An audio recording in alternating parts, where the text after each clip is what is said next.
The real you. Buzz was not like the other crows in the forest. While his friends looked for crunchy beetles and dry sticks, Buzz looked for things that shimmered. He filled his nest with silver gum wrappers, lost buttons, and pinches of purple glitter he found near the park. To Buzz, the world was a treasure chest waiting to be opened. Buzz loved to give gifts. He didn't just give a plain twig or a common pebble. He would wrap his gifts in colorful ribbons and sprinkle them with gold dust. He wanted every gift to feel like a party. "This will make them so happy," he chirped, tying a tiny bow with his beak. One morning, Buzz flew down to see Pip the Sparrow. He brought her a stone that he had polished until it shone like a mirror, covered in silver stars. "For you, Pip," Buzz said proudly. Pip blinked and stepped back. "Oh, Buzz," she sighed. "It's very bright. Don't you think you're a bit too much sometimes?" Buzz felt his heart sink. He visited the blue jays, but they told him his ribbons were too loud. He visited the robins, but they said his glitter got in their feathers. Buzz flew back to his nest and tucked his shiny treasures away. He tried to be quiet and dull, just like the shadows. That evening, as the sun went down, Buzz sat on a high branch.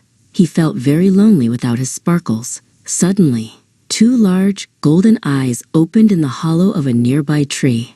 It was Ozzy the owl. Ozzy stretched his wide wings and let out a soft, slow hoot. "Why so gloomy, little crow?" Ozzy asked. Buzz hopped a bit closer to the wise old owl. "The other birds say I am too much," Buzz whispered. "They don't like my glitter or my ribbons.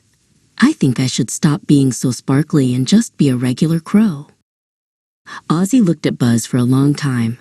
Then he looked up at the sky. The first stars were beginning to pop out in the dark blue air.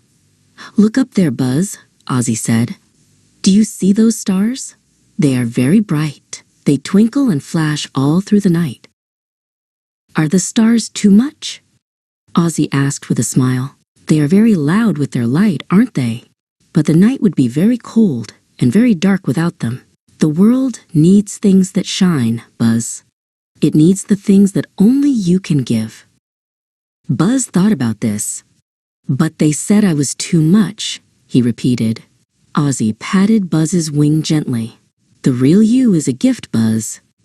When you give from your heart, with all your sparkles and your glitter, you are sharing your joy. That is the best gift of all." The next morning, Buzz didn't hide his treasures. He found a beautiful green leaf and decorated it with his favorite silver glitter. He flew to Pip and gave it to her with a big, bright smile. Pip smiled back. Buzz realized that being himself was the shiniest thing he could ever be.